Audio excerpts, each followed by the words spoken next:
জীবন ধারণের জন্য মানুষকে খেতেই হয়, কিন্তু কি খাবেন? ভাত। ভাত খান, কারণ ভাত বাঙালির প্রধান খাবার। কিন্তু শুধু ভাত তো আর সবসময় খাওয়া যায় না। মুখের স্বাদ বাড়ানোর জন্য হলেও তাতে মাছ বা মাংস যোগ করতে হয়। মাছ খেতে গেলে কিন্তু ফরমালিনের দুশ্চিন্তা নতুন কিছু নয়, আর মাংস তাতে কোনো সমস্যা নেই। কিন্তু আসলে কি তাই?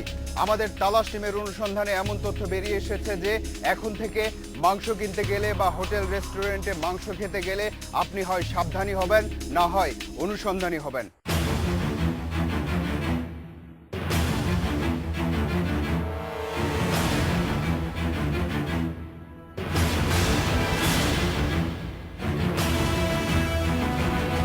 কি মরা মুরগি দিয়েছে মাথা খারাপ হয়ে আছে গা।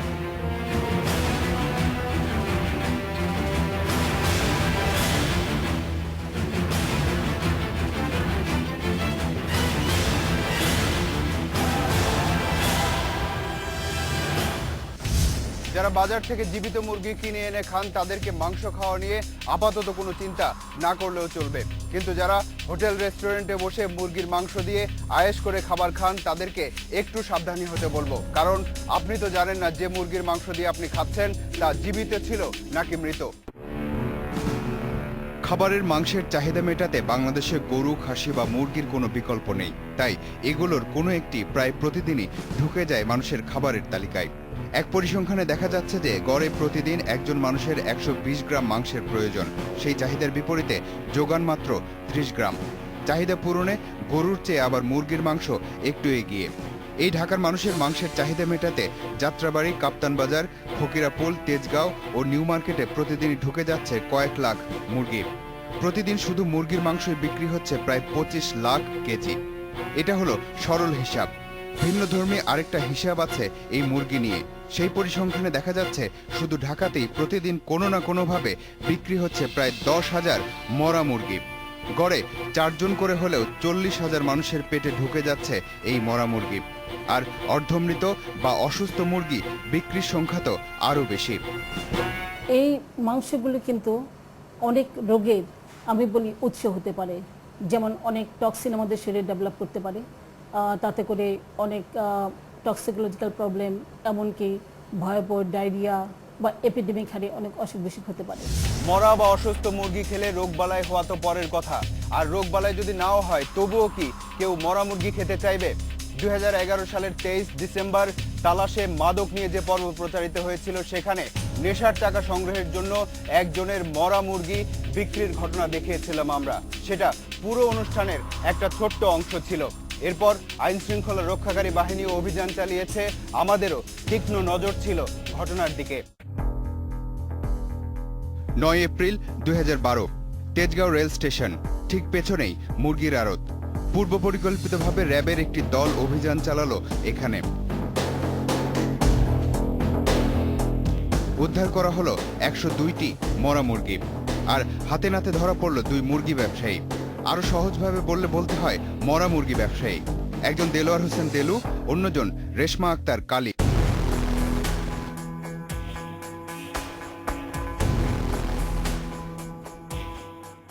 প্রায় 1.5 থেকে 2,000 মুরগি প্রতিদিন মারা যায়। যখন একটা ট্রাক এসে এখানে ঢুকে তখনই সাথে সাথে এই চক্রটা মরা মুরগিগুলো কালেক্ট করে ফেলে। তো সাথে সাথেই এই 15টা 20টা ছিলে গোপন স্থানে তারা সরিয়ে ফেলে। আইন শৃঙ্খলা রক্ষাকারী বাহিনীর এমন অভিযানের সাথে সাথেই যদি মরা মুরগির ব্যবসা বন্ধ হয়ে যেত তাহলে আজ হয়তো আপনাদের সামনে এই বিষয় নিয়ে আমাদেরকে দাঁড়াতে হতো না। কিন্তু অবাক ব্যাপার হলো, শতাধিক মরা মুরগি সহ 2 জনকে আটক করার পরও ঠিক 10 দিনের মাথায় ওই একই জায়গা থেকে আরও 2 জনকে গ্রেপ্তার করা হয়, আরও বেশি মরা মুরগি সহ। আইন শৃঙ্খলা রক্ষাকারী বাহিনী তাদের কাজ করতে থাকুক। তালাশ টিম এবার মরা মুরগির ব্যবসার অলিগলিতে নেমেছে। রাত 10টা পার হলেই ঢাকার 5 মুরগির বাজারে ঢুকতে শুরু করে মুরগির ট্রাক। আসার পথেই প্রতি ট্রাকে প্রায় 10 থেকে 15টি মুরগি মারা যায়। এসব মরা মুরগি কখনো ট্রাকের নিচে, কখনো খোলা জায়গায় চলে যায়।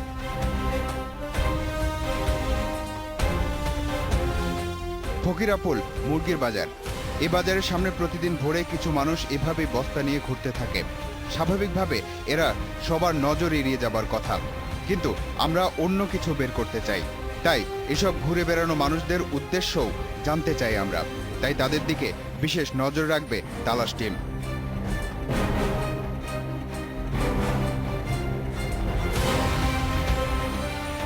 এবার এই বাজারের ভেতরে ঢোকা যাক। শুরুতেই তালাশ টিমের ক্যামেরা দেখে কেন জানি তৎপর হয়ে উঠল কিছু কিছু মুরগি ব্যবসায়ী। মরা মুরগি কেরাসিন না দিলে হিরুন সিরা বা এখান থেকে নিয়ে যায়, নিয়ে এটা বাইরে সাপ্লাই দেয়। তার মানে অনেক সন্দেহজনক ব্যাপার আছে এসবের মাঝে, আর সেই সন্দেহ থেকে যেসব প্রশ্ন মাথায় আসে তার উত্তরগুলো আছে ওইসব ঘুরে বেড়ানো মানুষদের কাছেই। সেই উত্তরগুলো খুঁজতে রাজধানীর বেশ কয়েকটি প্রতিষ্ঠিত মুরগির বাজারে নজর রাখে তালাশ টিম। চলুন দেখে আসি সেই নজরে কি কি ধরা পড়েছে। যাত্রাবাড়ি মুরগির বাজার। এই ব্যক্তির কাজই হলো মরা মুরগি সংগ্রহ করে আলাদাভাবে ড্রামে ফেলা। সেই কাজটি করছে সে। কিছুক্ষণের ব্যবধানে ড্রামের ভেতর দুটি মরা মুরগি ফেলল সে। এর আগেও ফেলা হয়েছে বেশ কয়েকটি। এখন প্রশ্ন আসতে পারে যে মরা মুরগিগুলো ডাস্টবিনে না ফেলে ড্রামে কেন রাখছে। সেই প্রশ্নেরই উত্তর খুঁজতে তালাশ টিম নজর রাখলো মরা মুরগি রাখা ড্রামের দিকে। এভাবেই সারাদিনে কয়েকটি ড্রাম ভরে গেল। এ দৃশ্য রাত 11টার। একটা পিকআপ ভ্যান এসেছে। শুধু মরা মুরগির জন্যই যেহেতু পিকআপ ভ্যান এসেছে, সেহেতু মরা মুরগির গুরুত্ব অনুধাবন করার চেষ্টা করছি আমরা। কিন্তু এত কিছু ভাবার সময় নেই। একটা সময় মরা মুরগির ড্রামগুলো নিয়ে পিকআপ ভ্যানটি চলতে শুরু করলো, আর তার পেছনে তালাশ টিম।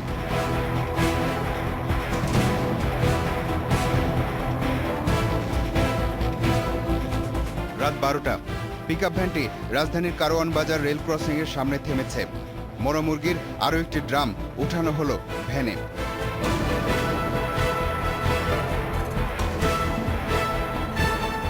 আরো আধা ঘন্টা পর মিরপুর 6 নম্বর ঈদগাহ কাঁচা বাজারে পৌঁছেছে মরা মুরগির ভ্যানটি। আরো বেশ কয়েকটি ড্রাম উঠল পিকআপে।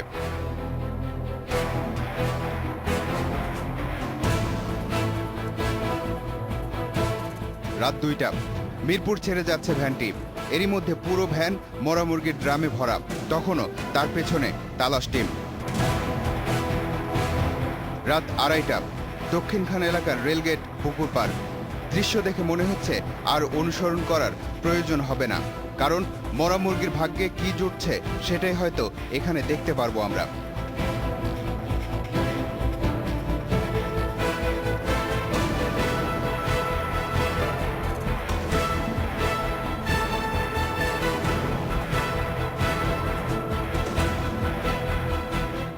না না, মাছ মানুষ খেলে সমস্যা হবে কেন? না, মাছ মনে করেন যে আমাদের মালিকে নিজেই খায়। মাছের খাবার যদি করে তাহলে মাছও ইনফেক্টেড হতে পারে, এবং সেই মাছ হয়তো মরে যেতে পারে। এবং ইনফেক্টেড মাছ খেলে তো স্বভাবতই মানুষ যদি খায়, মানুষের মধ্যে এই ধরনের ব্যাকটেরিয়াল কন্টামিনেশনগুলো চলে আসতে পারে।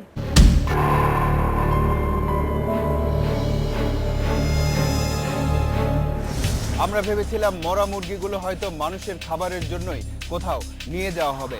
তা না হয় আমাদের ধারণা যেমন একদিকে ভুল প্রমাণিত হয়েছে, অন্যদিকে আমরা কিছুটা স্বস্তিও পেয়েছিলাম। তারপর একজন পুষ্টি বিশেষজ্ঞ যা বলেছেন তাতে সেই স্বস্তি অস্বস্তিতে পরিণত হয়।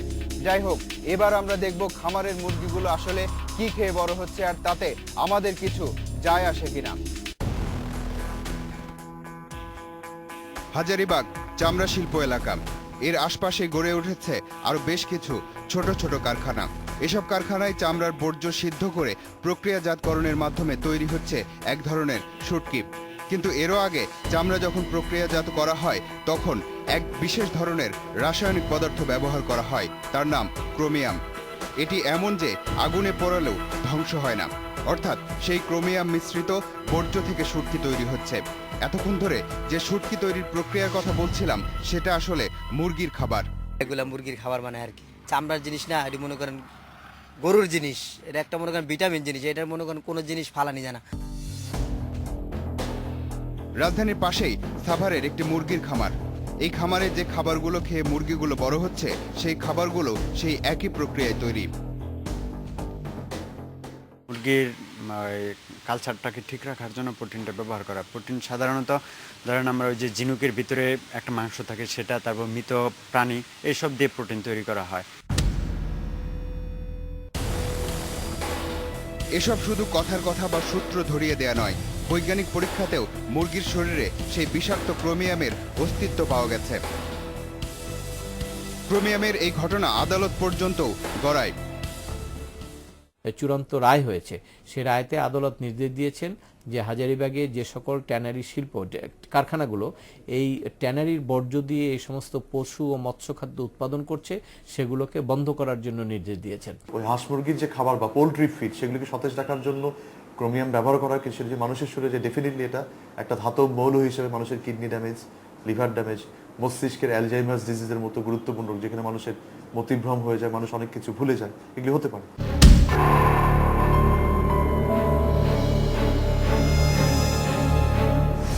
এ নিয়ে আদালতের রায়ের পর পাল্টা আপিল করে মুরগির খাবার তৈরি করা ব্যবসায়ীরা, যার চূড়ান্ত শুনানি এখন পর্যন্ত হয়নি। এ কারণে ওই প্রক্রিয়াও থেমে নেই।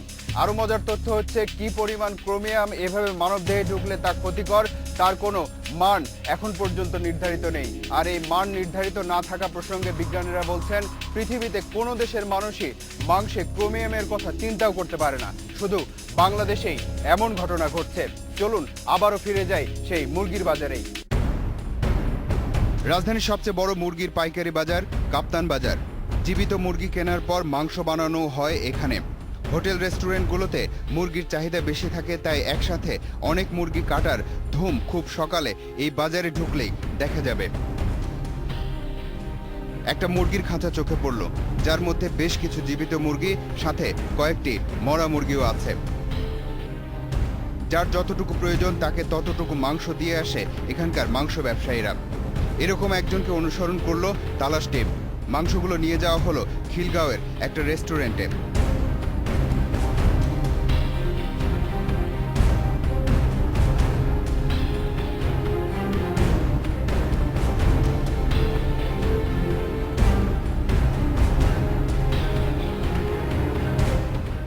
না, আমাদের কর্মচারী না, উনি বাইরের লোক। বাইরের লোক মানে ওদের পার্টি? পার্টি। মানে আপনারা বললে অর্ডার দিলে ওরা দিয়ে যায়? আমরা অর্ডার দিলে ওরা দিয়ে যায়।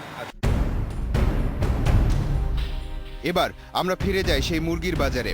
বাজারে ফিরতেই শেষ যে দৃশ্যটি ক্যামেরায় ধরা পড়ল তা হলো ওই যে খাঁচাটি, যার ভেতরে জীবিত মুরগির পাশাপাশি মরা মুরগিও ছিল। সবগুলোকে এক করে ফেলা হচ্ছে।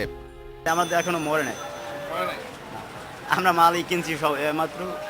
এই খাঁচার মধ্যে নিচে মরা মুরগি ছিল না? না, ওটা মরে না, ওটা মানে অসুস্থ ছিল। 15 মিনিট আগে জবাই দিলে মনে করেন ওটা রক্ত পড়া অবস্থা দেখা। যাই হোক, এখন এটা পরিষ্কার যে এভাবেই অসুস্থ, মৃত আর জীবিত মুরগি একসাথে মিশে যায়, তারপর গন্তব্য অনেক মানুষেরই খাবারের প্লেটে। বিষয়টি মাথায় রাখুন আর বেয়াদবি মাফ করবেন, কারণ এবার আমরা আপনাদেরকে গরু আর মহিষের মাংসের সাথে পরিচয় করিয়ে দেব।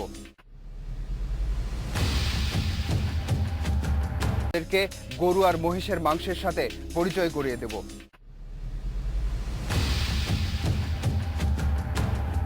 পুরান ঢাকার শ্যামবাজার। এই বাজারে মাংসের দোকান আছে 2-3টি। প্রতিদিন এসব দোকান থেকে কয়েক মণ মাংস চলে যায় বিভিন্ন হোটেলে আর তেহারির দোকানে। মাংসের দোকানের কর্মচারীরা নিজেরাই এসব মাংস সেসব দোকানে দিয়ে আসেন। এখন বাবুবাজার নিয়ে যাব। বাবুজার কোথায়? বাবুবাজার হোটেলে। মানে ওইটা কিসের হোটেল? এটা তেহারির হোটেল।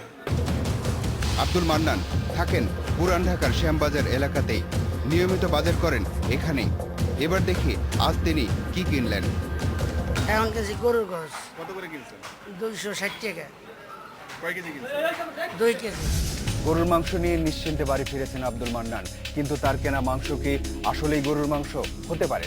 তবে আমাদের সন্দেহ আছে, সেই সন্দেহ দূর করব, কিন্তু তার আগে 4 মিনিট বিরতির সময় গুনতে হবে আপনাদের।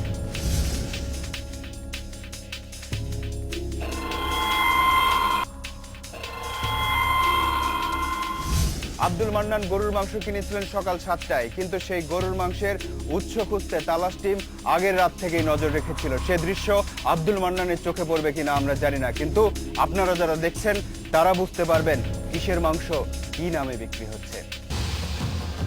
রাত 1টা। গাবতলী হাট থেকে দলে দলে এভাবে গরুর সাথে মহিষের পাল চলে আসে রাজধানীর বিভিন্ন কসাইখানায়। এরপর মহিষগুলোকে অনেক কষ্ট দিয়ে জবাই করা হয় এখানে, যা একদিকে যেমন স্বাস্থ্যসম্মত নয়, অন্যদিকে ধর্মীয়ভাবেও বিধিসিদ্ধ নয়। অন্য কোনো স্থান দিয়ে কেটে, বুক কেটে হোক, পা কেটে হোক বা অন্য কোনো প্রত্যঙ্গে যদি কেটে রক্ত প্রবাহিত করে পরে জবাই করা হয়, তো এটা শরীয়তের দৃষ্টিতে জবাই হিসেবে গ্রহণযোগ্য হবে না, এটা খাওয়া হারাম হবে।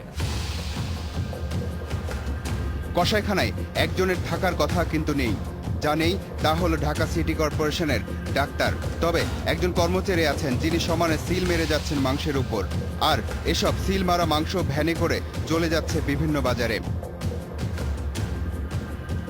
একটা ভ্যানের পেছনে তালাশ টিম। কখনো কখনো ভ্যানটি চোখের আড়াল হলেও হারিয়ে যায়নি। অবশেষে ভ্যানটি গিয়ে থামলো পুরান ঢাকার শ্যামবাজার, যেখান থেকে গরুর গোশত কিনে বাড়িতে গেছেন আব্দুল মান্নান। কিন্তু আমরা দেখলাম মহিষের সিল মারা মাংসগুলো গিয়ে ঢুকলো সেই দোকানেই যেখান থেকে গরুর মাংস কিনেছেন আব্দুল মান্নান। এবার দেখুন ভেলকিবাজি, যে ভেলকিতে মহিষের মাংস গরুর মাংস হয়ে যায়।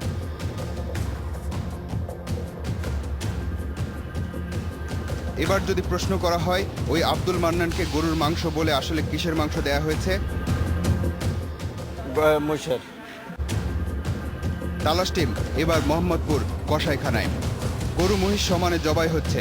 পশুর স্বাস্থ্য পরীক্ষার জন্য ডাক্তার তো দূরের কথা, ঢাকা সিটি কর্পোরেশনের কোনো কর্মচারীকে সেখানে পাওয়া যায়নি, এমনকি সিল মারারও কোনো বালাই নেই।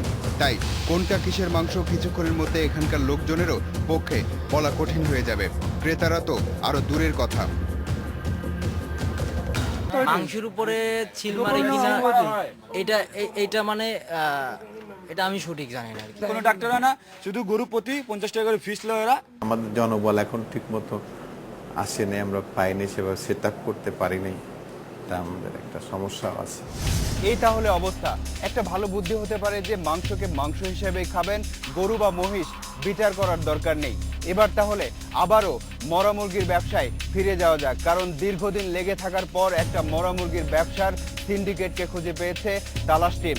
এবার আমরা সেই সিন্ডিকেটের সাথে পরিচিত হব।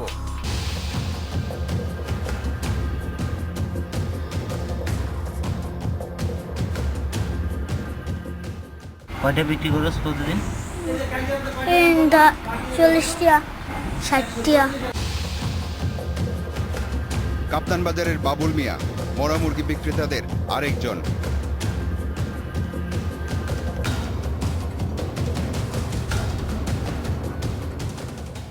ময়লা ড্রামের ভিতরে বসে বসে মুরগি ছিল, এরপরে ব্যাগ ভরে লিয়া জায়গা মরা মুরগি বেচে। এই যে বলতেছে মরা মুরগি বেচেন, সে আন্দাজে বলতেছে। বাবু মরা মুরগি বিক্রেতাদের অন্যতম হোতাই বলা যেতে পারে তাকে। প্রতিদিন মরা মুরগি বিক্রি করাই বাবুর পেশা। একদিন এ কাজ করে বাড়ি ফেরার দৃশ্য ধরা পড়ে তালাশ টিমের ক্যামেরায়। 1 মাস ধরে ফলো করে রাখছেন, তেমাগার আমি বুঝতে পারিনি আপনি মিডিয়ার লোক। আচ্ছা, মিডিয়ার লোক হইলে আপনি আমার জীবনে লাগল পাইতেন না। এবার তার আগের দিনের দৃশ্য দেখুন। ওরা জানে এটা মরা মুরগি? না, ওরা জানে না, ওরা জানলে লইতো না। ওই কি বলেন? হ্যাঁ, কি বলেন? ওই চুরি করে আনি সাহেবরা লয়, ওই কারণে লয়া পড়ি। হাসেমরে চিনেন? হ্যাঁ, হাসেম। হাসেম কই? হাসেমে নেই তো, এনে কি করে? ওই কাজই করে। এতক্ষণ যাদেরকে দেখলেন তারা শুধু একটা নির্দিষ্ট ধাপে কাজ করে, তারা শুধু মরা মুরগি সংগ্রহ করে। পরের ধাপে আরেকজন আছে যে সেই সংগৃহীত মরা মুরগি বিক্রি করে। তাকে না পেলে এই মরা মুরগির ব্যবসার সিন্ডিকেট সম্পূর্ণ হবে না। নাম তার হাশেম। সেই হাশেমের সন্ধানে এবার তালাশ টিম। ভোর 5টা, কাপ্তান বাজার, রাজধানীর সবচেয়ে বড় মুরগির বাজার বলে সেখানেই বারবার ফিরে গেছি আমরা। তালাশ টিমের একজন অতি সাধারণ বেশে ঘুরছে বাজারে। হঠাৎ চোখে পড়ল বেশ কিছু মরা মুরগি নিয়ে একজন ডাস্টবিনে ফেলে দিল। কিছুক্ষণ পর একজন মুরগিগুলো কুড়িয়ে অন্য জায়গায় নিয়ে গেল। এরপর মাংসগুলো বিক্রির উদ্দেশ্যে যাত্রা করলো একজন, তার নাম হাশেম। তার পেছন পেছন তালাশ টিম। যাত্রা শেষ হলো কেরানীগঞ্জের আলম মার্কেট এলাকায় গিয়ে। একটা বাড়িতে মুরগিগুলো সরবরাহ করলো সে, যেখানে প্রতিদিন প্রায় 150 মানুষের জন্য খাবার রান্না করা হয় এবং কর্মজীবী মানুষদের দুপুরের খাবার হিসেবে সরবরাহ করা হয়। এরপর দেখুন সেই হাশেম কি বলে। কি মরা মুরগি লিয়েছে? আপনি মাথা খারাপ হয়ে আছে? আমরা তো জানতাম না এটা মরা মুরগি। কিন্তু এত কম দামে মুরগি কিভাবে কিনতো এই মহিলা? আমরা তো জানি যে তাজা মুরগি আর গোশত মনে করেন জানছে টাটকা গুজের মতো। কোনোভাবেই স্বীকার করছে না হাশেম। না, মুরগি অনেক মুরগি জব হয়ে জায়গা ওই মুরগি। পরে বোঝা গেল গণপিটুনির ভয়ে সেখানে মুখ খুলতে সাহস পায়নি হাশেম। পরে অবশ্য সব স্বীকার করেছে হাশেম। মুরগি মরা মুরগি এক ছাড়া চুরি করে না, ওই যে আইল্যান্ডের সাইডে রাখছে, হ্যাঁ হ্যাঁ ওই দিকতে, ওই ছাড়া সহ কাইটটা দিছে, বেচা যা ব্যস্তাম দুইজনে অর্ধেক লয়ে যেতাম।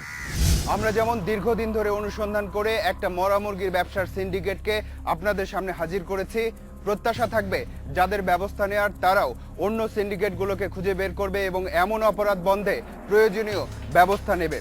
এবার যেতে হবে, আজ চলে যাচ্ছি কিন্তু যাচ্ছি না। পরবর্তী অনুসন্ধান শেষে তালাশ টিম আবারও এসে দাঁড়াবে আপনাদের সামনে। দর্শক, আপনাদেরকে নিয়ে, আপনাদের জন্য এই অনুষ্ঠান। লিখুন এই ঠিকানায়। প্রযোজক তালাশ, ইন্ডিপেন্ডেন্ট টেলিভিশন, 149-150 তেজগাঁও শিল্প এলাকা, ঢাকা 1208।